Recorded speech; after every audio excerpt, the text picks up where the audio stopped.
Good afternoon, everyone. It gives us immense pleasure to host today's Fireside Chat alongside with IIT Madras Alumni Association. Thanks to Latha ma'am and a very special thanks to Krishnan sir for giving us this opportunity. Along with IIT Madras, today we have the panelists Ankur Mittal, who's the co-founder of IPV, Dhinesh, Kanagaraj, who's the founder of Fabheads, and Manu, Iyer, the CEO and the Bluehill Capital, also an IPV investor. Let's move forward. IPV has different communities with premier institutions across the country. We have 24 communities, as can be seen on the screen. You can see that we have over 2,800 alumni who are with us in various communities. We have 46 funded startups, and that's where we see a very vibrant ecosystem being created with the premier educated institutions. Right. As a part of our offerings to IIT Madras, we are giving free complimentary membership for 6 months to our Founders Genie, which is a community in itself, which provides exclusive by invitation only for founders. This aims to provide any given solution to any given problem within 15 minutes. It's highly cost effective, it's highest quality solutions, and it is at the tip of my finger. We have an app for the same. You can explore synergies, you can ensure you want to hire in 50 minutes, and of course, networking opportunities. Next slide, please. We'd like to take this opportunity to introduce our co-founder, Ankur Mittal, who he himself is an investor and invested in more than 60 plus startups. He has the experience of over 20 years in expanding Training the Street, which is the leading financial learning services across different regions. He has experience in advisory for mergers and acquisitions, not only in different sectors, but also in regions of North America, Asia Pacific, etc. He has led multidisciplinary team of 30 professionals in GE. We welcome Ankur Mittal as one of our panelists today. Thanks, Sumati. Thanks, Ankur. Next is Dhinesh Kanagaraj, who is, we can proudly say, is one of our portfolio companies. He has come with the work experience in ISRO, where one of his projects was taken as the best project of the year. His Fabheads startup was incubated in IIT Madras cell itself. And I think he wanted to have a... Sorry, can you hear me? Sumati, continue. It was, I think, somebody else. All right, sorry. Fabheads can proudly say it is the first in-house developed fiber 3D printing capabilities in Asia, and specializes in carbon fiber part manufacturing sector. So welcome, Dhinesh. Look forward to having you in today's session. Thank you, Sumati. Pleasure to be here. It gives us pleasure in introducing you to Manu Iyer. He's an independent investor himself and a CEO and MD of Bluehill Capital. He is an MBA from Duke University and, of course, is an alumni of IIT Madras. Used to work in US and then shifted based India. He is on a board of multiple startups as an individual investor, the names of which are on the screen itself. And he has invested in more than 30 odd startups focusing around deep tech, clean tech, and IoT-based startups. Welcome, Manu. Look forward for your session today. And of course, Latha, it's been absolutely a pleasure working with you. Needs no introduction with the IIT Madras Association. Interestingly, she's also a theatre artist and has worked in Tamil movies, web series, and models for advertisements. She's also been the CEO, an absolute inspiration for all of us as well. Thank you, Latha. It's been great. I think IIT Madras Alumni Association, there's no doubt about it being, the kind of engagement and the kind of vibrant association that has been created. You have been instrumental in that. Thank you so much. And Latha will be the moderator for today's session. Welcome, Latha, to the panel discussion. Thank you, Smriti, for all those kind words. Thank you. We have a short welcome note by the President of IIT Madras Association, Mr. Krishnan Narayanan. Sandhya, I would request you to play that before we start the fireside session.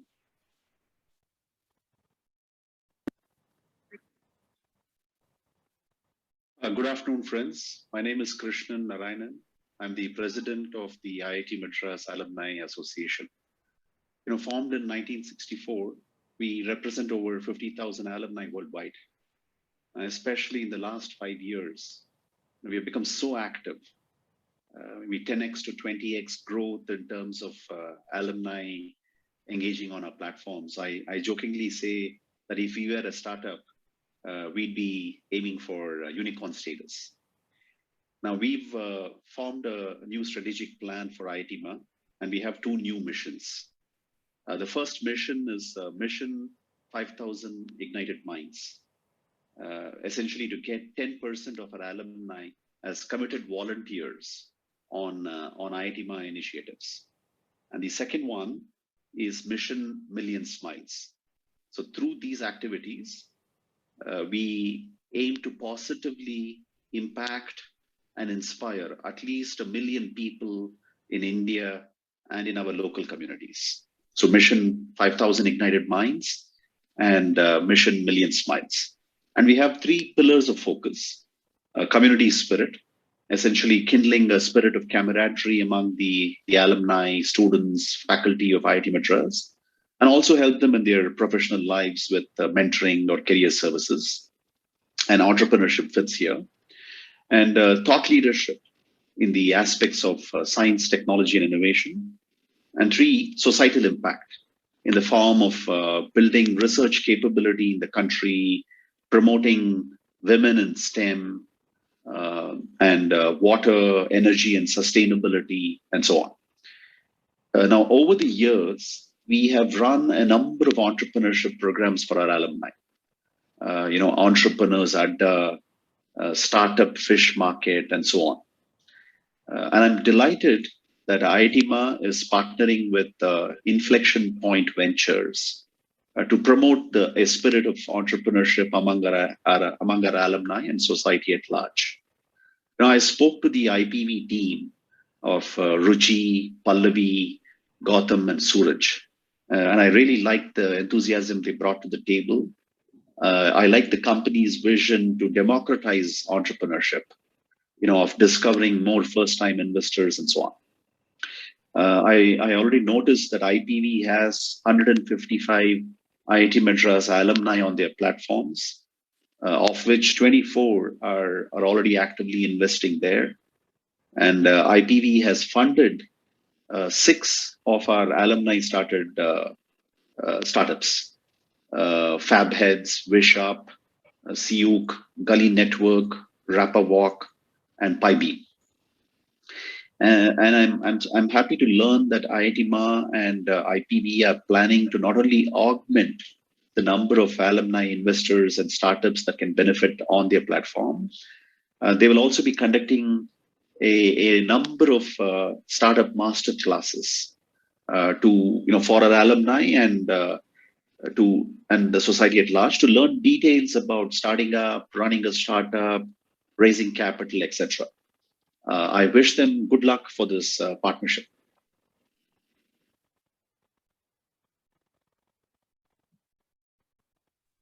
Thanks, Sandhya. Over to you, Latha, for the session. We can start. Thank you. Thank you, Sumati.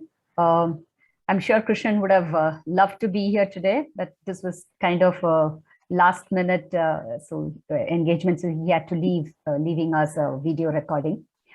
So to start with, maybe in the IIT Madras style, I'll go with Dhinesh and Manu to put intro, which is your, what was your hostel, your batch, and your department. Dhinesh? You're on mute. Yeah. Hi, Latha. Hi, Latha. Yeah. It's absolute pleasure being here, part of a large IIT crowd once again, actually. Yeah. So yeah, I'm from 2011 passing out batch from aerospace department, and I am proud Alak, go Alak. So yeah. So that's nice. So what was your nickname, if that can be said? Because that's the Mine is sayable. So, okay. So yeah, I was used to be called the Yogi Yogi Bear because people always said that I used to smile a lot. Mhm. Yeah, Yogi Bear is how many of my professors used to address me as well. Yeah. Glad. I think that name still sticks to you and you snap it. Yes, Manu, we'd like to hear from you. Hey, hi Latha. It's awesome to be here. So I graduated 2005 ELEC and was in Saras. And unfortunately, my nickname cannot be. That's not surprising for all the ones that I've heard in private. So Right. yeah. So how was your journey to IIT Madras, and how was it, at IIT Madras? Manu. Me or to Manu, you go on. IIT Madras was very, I mean, it was an interesting journey to get there. Mm-hmm. I think it was in the context of the recent rains, no? I think there's one anecdote that kind of stands out. So what happened was that when we, our opening date, no, the date that college was supposed to start was actually pushed by about a month plus because of water, right? I think admin had taken the decision that, there's no point in bringing the students in and, not being able to supply water to the hostels. And so they pushed it. I think we opened like first week of September sometime, in the context of actually my office downstairs is now full of water. Rains. And so we've kind of, gone the whole spectrum. But it was a really interesting experience. I think the time we got in, there are 2-3 things that kind of stand out. That was the time when, I think a few days after we got in, one morning we woke up and then we were like talking about September 11th. We were talking about the, standing outside the workshop in HSB. And like all of us were like with our mouth agape and, talking about what happened in New York. And it was a very eventful period. I think there was a time when there was absolutely no water. I think there were like truckloads of water kind of being shipped into the campus, and lake was like bone dry, and it was a completely different experience to seeing the campus today, and even seeing Chennai today. Yeah, it's a different scene today. We have come a long way. So the campus is so self-sufficient that we'll never have water shortage anymore. Right, but a lot of new buildings, though. I think you're constructing. There's no tomorrow. Right? It's only the older ones coming down and the new ones on it. They've not expanded the limited amount of land into it. Got it. So what were your favorite hangouts on campus? What were your favorite places? Other than my room, you mean? Or? Yeah. So, yeah. So I think a common room was a big thing. I think we spent a lot of time in the common room watching like football and a bunch of other things. I'd like to place it on record that it's a lie, but ESB was a favorite. Wow, come on. So that but yeah, there were a lot of places. I think the campus has changed quite a bit, in the last 15 plus years. But I think there is almost every nook and cranny of that campus that I think the fact that we did not even have a vehicle, right? We had to cycle everywhere. We had to make use of available transportation. I remember sneaking in my basically being from Chennai, right? I had access to a two-wheeler, so I had to like sneak in my two-wheeler, used to park it at ESB and then cycle back. So all the hijinks that we have pulled. But yeah, it was, it's a absolute blessing when you think about it, to have stayed on campus and to have had all those interactions and just playing in Sangam, and it's just absolute spectacular time. Yeah. just have beautiful memories about that. Yeah, over to you, Dhinesh. What are your memories? Good ones, please. Yeah, I'm actually from a very small town. So when I came to IIT itself, it was pretty much a very big culture shock for me. It's a kind of a pretty global arena, sort of. Like when I just walked into the hostel for the first time, walked into hostel office to find where my room is. I see this guy who's 7'3", like I'm not exaggerating. So he's 7'3", and I'm used to being the tallest guy from my KG classes. So I knew I'd come to a whole new world when that happened. And I had really good time. Like hostel life as it is like one of the best. And my favorite hangout spots tend to be around volleyball. So I was a volleyball player for both my hostel and institute. And we won continuously. Our hostel was the best volleyball, winning gold after year. And at the time, it so happened that the whole volleyball institute team was from my hostel. So it was a pretty epic volleyball institute team that was there in our hostel. So we had good times around volleyball. And yeah, in general, we used to ride cycles to Besant Nagar and here and there. It's overall a very good time hanging out with not colleagues, sorry, wingmates and batch. So, yeah, we had a really good time there. Latha, if I can ask, I mean, I just have a quick question for Dhinesh.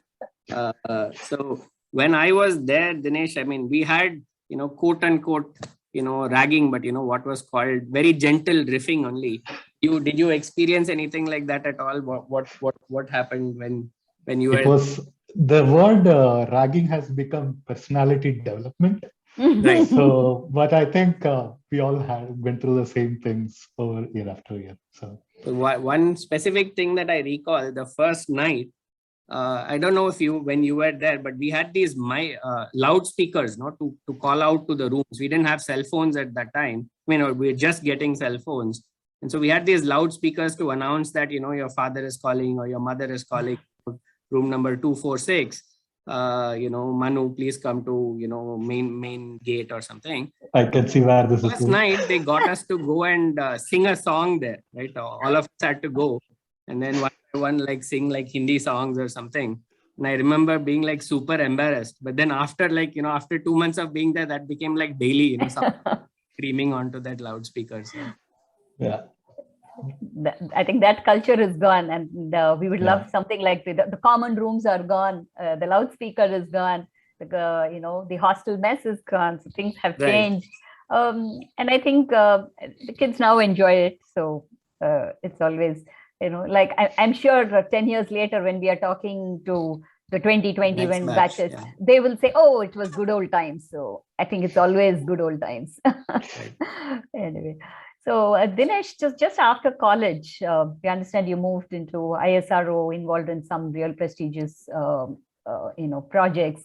So can you tell us a little bit about that experience, and when did this entrepreneurship bug bite you?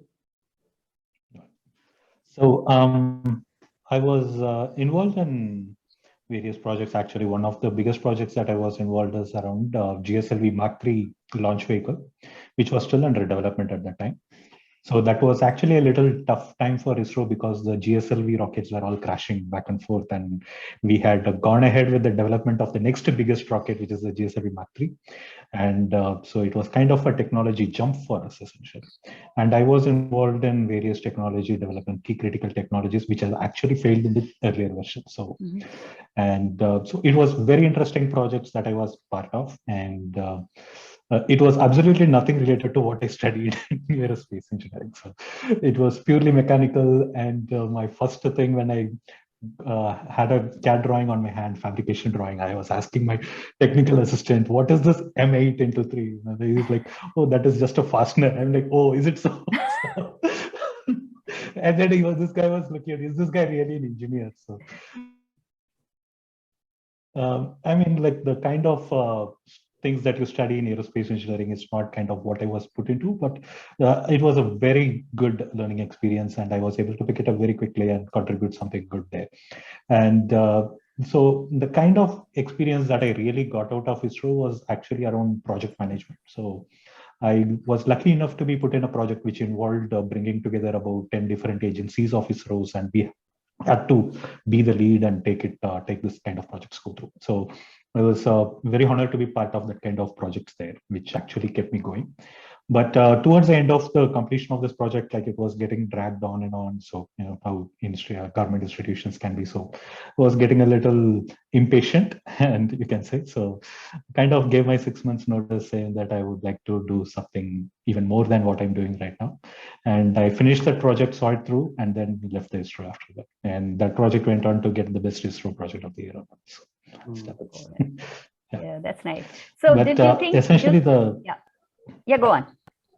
Yeah, the entrepreneurship bug essentially came in because I was looking at various other opportunities beyond ISRO. And I got a couple of good offers, but nothing really excited me because the kind of projects that we were doing at ISRO was kind of what I wanted to be still part of. And that is kind of where I decided, okay, if you're not finding opportunities, why not create your own? And that's where started something on our own. Yeah. So starting something on your own. This is something kind of the ecosystem today in IIT is very good. You know, the E-cell, Nirman, C5, the incubation cell, and I mean, you know everything right now.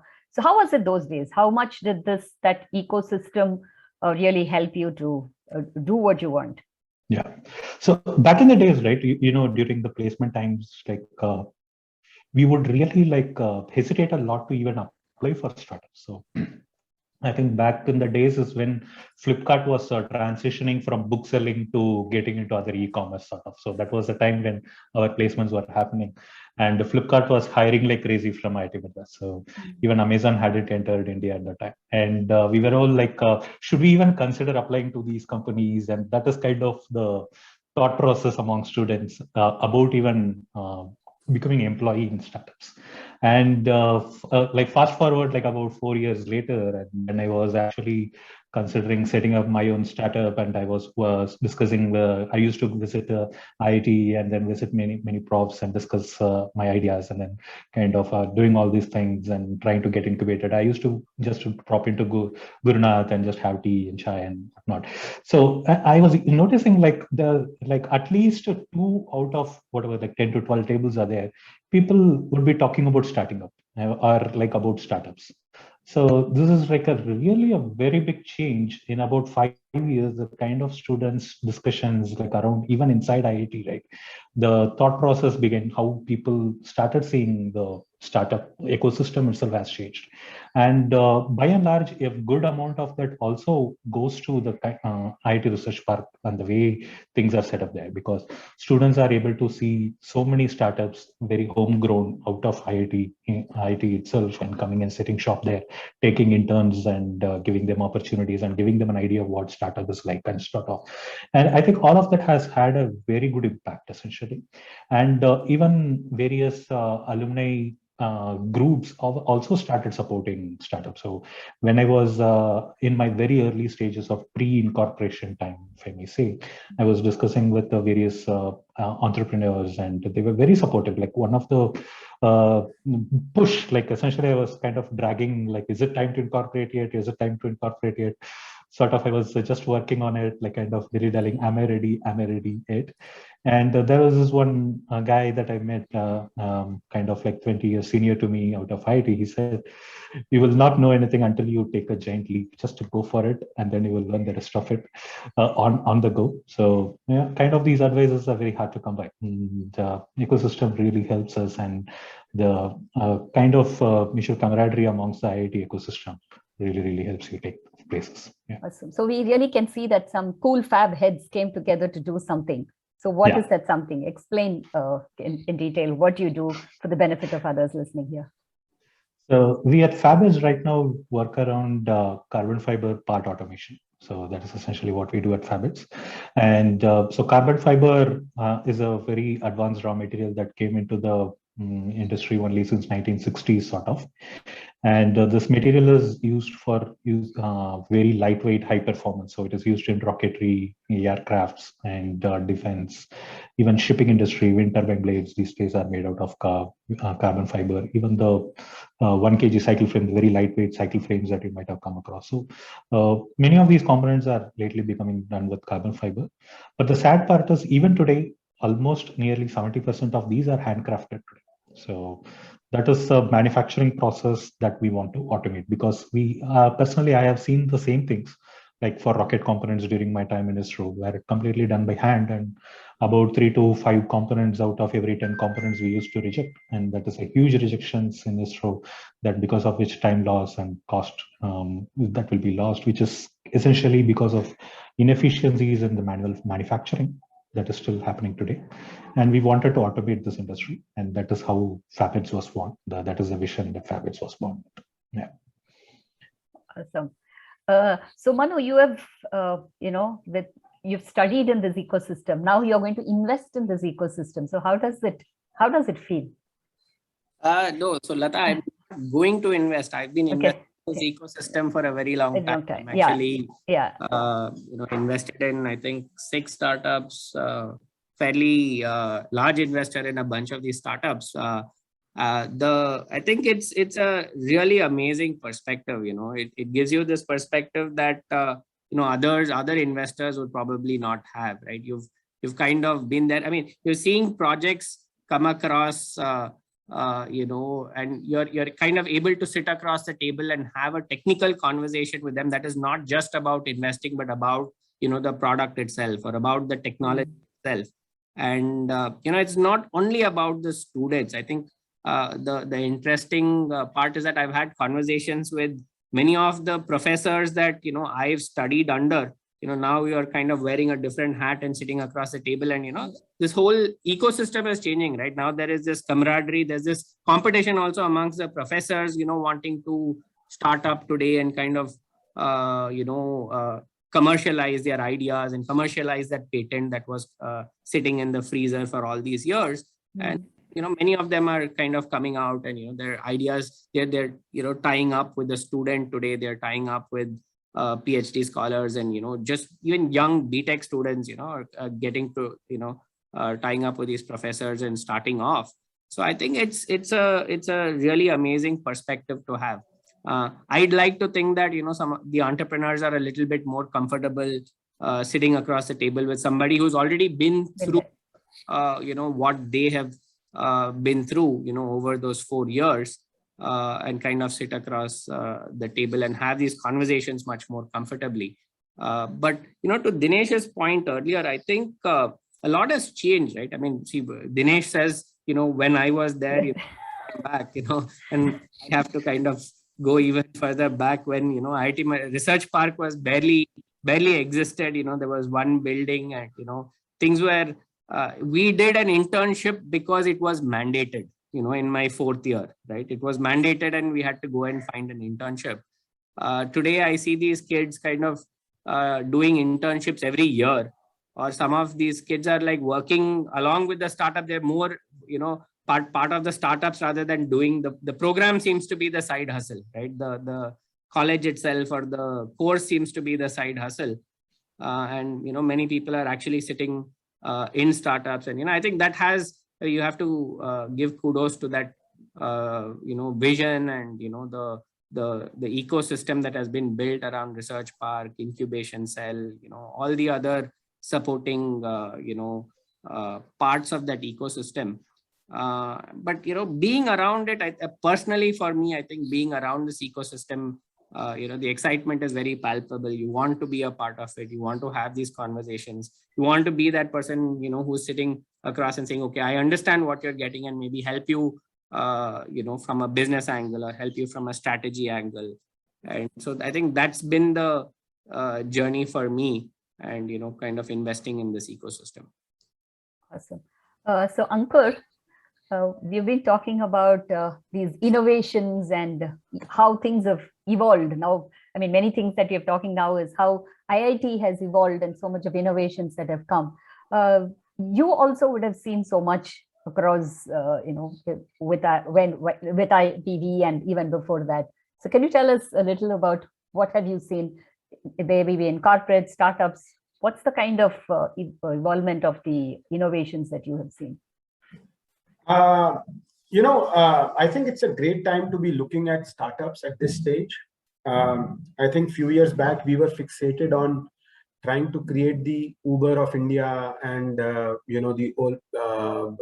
Amazon of India.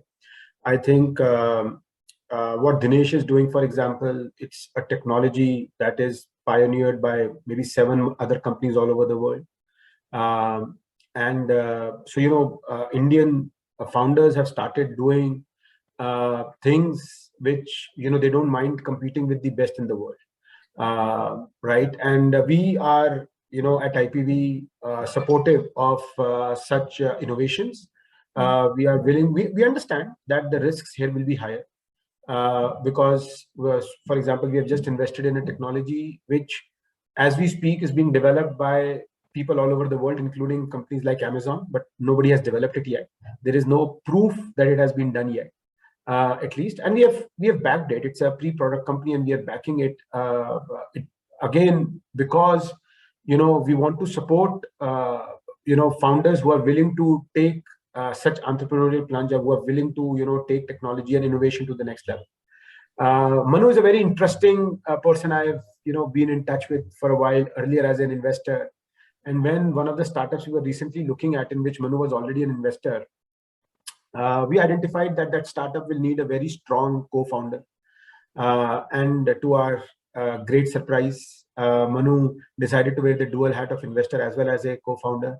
So I don't know how many hats he can wear, but he has added one more hat to his. And again, there what we are trying to do is looking at a very large problem. It has got a lot of challenges, but we are willing to, in the EV space, using our knowledge of EV and trying to solve again a very large problem. So we at IPV are very supportive of such innovations, such strategies. What we bring differently is, we try to bring in our own business knowledge, our own commercial sense to the ideas. I have a team actively working with Dhinesh, for example, where we are helping him to convert his big strategy, big ideas into a viable business, right? And making sure that guidance, mentorship is not the reason why a startup does not succeed. And that is what we promise to do for all our startups. Mm-hmm. So you were initially working with a lot of investment companies. So what was the idea? What was that first thought on to create something like IP Ventures? And what did you think should be the differentiator? And is that differentiator still there? So thanks for that question, Latha. So, I was doing investment banking in London and New York. So it was not that I was unaware of startup investing. When I moved back to India, it was a space which I wanted to actively get involved in. But unlike Manu and Dhinesh, I was not from IIT. I'm a chartered accountant. I was not from IIMs. So I did not have that same network which these guys had. So my problem was, how do I source good quality startups? So I became part of few investor platforms, startup platforms. Now there, in most of them, I found that it was a very person-driven platform. So it was like, I, XYZ, am bringing this startup to the platform who wants to invest. And a lot of people will say me, and, the round used to get closed. So, when people say, oh, the startup boom, I'm talking about 2013-14. And this was happening in 2013-14 also, right? Now the challenge there was the deals that where I used to get accepted. My concern there was, why am I accepted? Is it because nobody else is investing? And that's why this deal has come to me. So there was, there was a little bit of uncertainty, lack of transparency on how that whole process is being done. It was, Vinay, who's my co-founder at IPV, we were both investing together. And we both were like, this is not, in our opinion, at least a good approach. Startup investing requires two very key important things. One is upfront due diligence, and the second is post-investment support. Upfront due diligence means that now we may not be subject matter expert in everything. I do not have any knowledge of what Dhinesh, technical knowledge of what Dhinesh is building.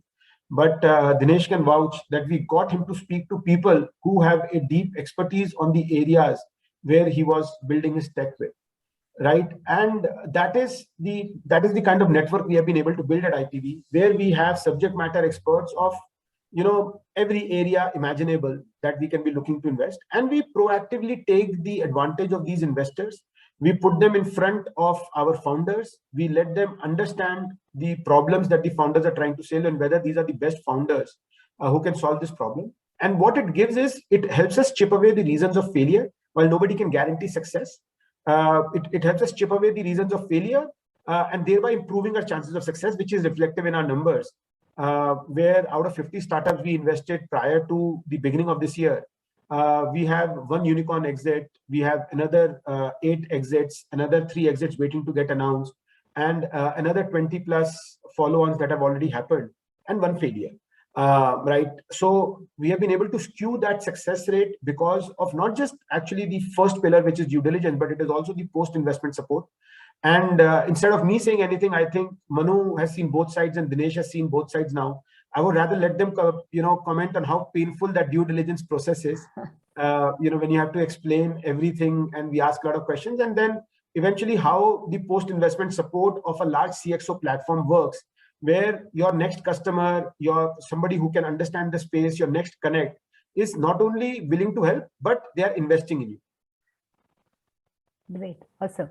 So Manu, now you've been with IPV for 2 years now. Yeah. So can you tell me a little about your experience as an investor, and what do you think is the role, is the primary role of an investor? And over the years, has it changed? Sure. So I think that's a couple of questions. So let me tell you about IPV first. I think, and this is probably first time feedback for Ankur as well. Face. But I think one of the pretty interesting things about IPV is the structure they've put around everything, right? They've formalized the process. I think their team itself is like 30-40 people now, Ankur. 80 plus. Okay, sorry, my bad on that. So that's absolutely crazy, right? I mean, for the type of output. I mean, it's just amazing that they have people on so many different fronts. They've thought through all the different aspects of startup investing. Kind of compartmentalized it, built around it.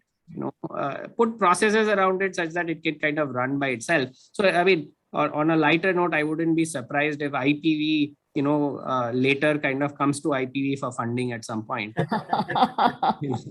And says, "Ki, chalo, we'll raise." But no, I think it's really interesting. See, it comes back to structure, right? Every there's a pitch. There's pitch always scheduled. Time is maintained.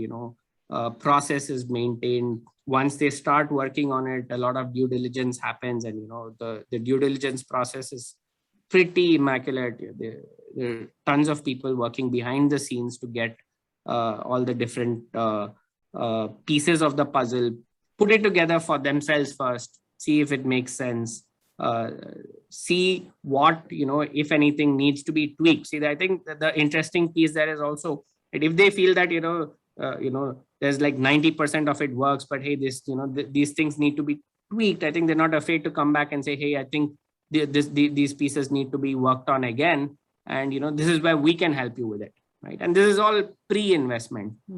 I think post-investment as well.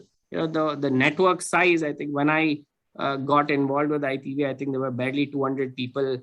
I think we met in Bangalore. I forget the meeting where Dr. Malpani and all spoke. Yeah, so it was a fairly small get together. And today I think there are 3,000 people now. 5,500 plus. So yeah, so I think these numbers, I have to get like daily updates before IPV. But yeah, so they've built a very, very solid platform, and I think it's visible in the results at the end of the day, right? So it's the takeaway for me is, I think, just goes back to the structure they have put around everything, right? So that's the best thing that I could say.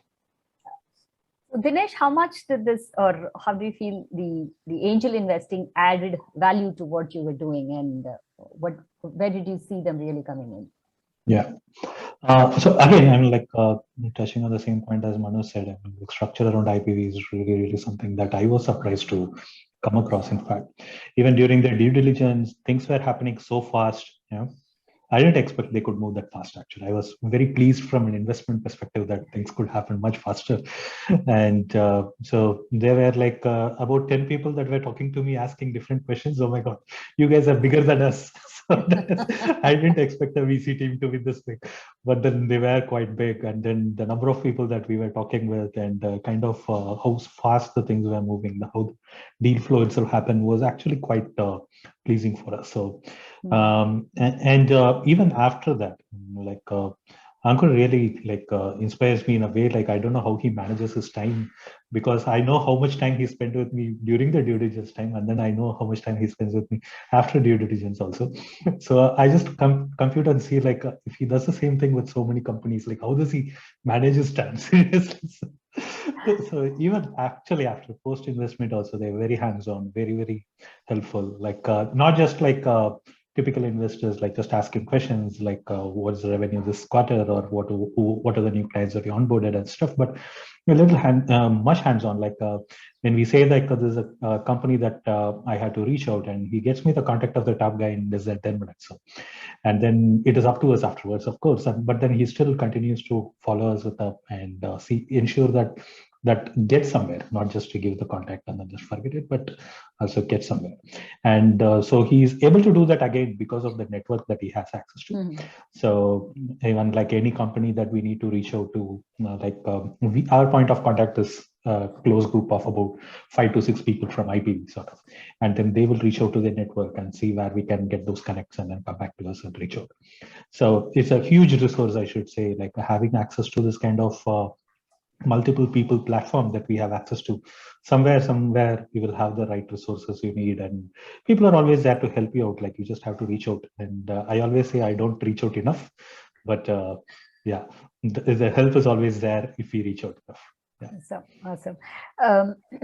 Ankur, this initiative of community, having a community from a particular education institutions, this is something really wonderful. So what was the thought process behind it, and how does it work? So the thought process was, we wanted to become India's largest CXO platform. Mm-hmm. While we have the family offices, the micro VCs all investing through us, with us, post us. But the idea was to build India's largest CXO platform on one side. And the other side was, how do we ensure that the next big startup coming out of top educational institutions and IPV has a first look at it. So, in the where everything, where liquidity kind of becomes a commodity, fortunately or unfortunately, right? What you have to ensure is that you get access to good ideas first. And so the idea was that, okay, where are these good ideas coming from? Well, they are coming from top educational institutions. So how do we build deeper relationships with top educational institutions?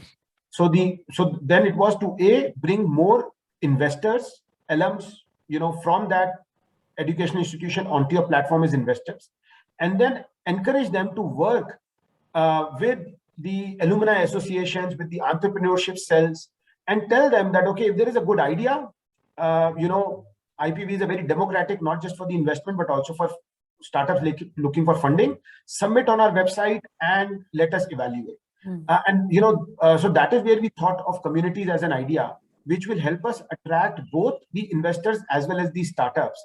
And it is, I will say that they both are equally important for us, because, the good investors will only stick around with us if we bring in good startups, and vice versa. The startups will also only respect us if we are giving them funding. So the idea is to build that, and education institutions like IIT Madras. So, when we started thinking, IIT Madras was on top, because I am a big fan of deep tech. I may not understand deep tech, but I'm a big fan of deep tech. I'm a big fan of, like you asked me the first question on innovation, and some of the best innovations has come out of IIT Madras. And so the idea was that I don't want to invest in them when they become, a 300, 400, 500 crore company. I want to invest in them when they are, a relatively earlier stage, but because I also know that IPV can provide them the network to scale faster. So that was the whole idea behind communities. Okay.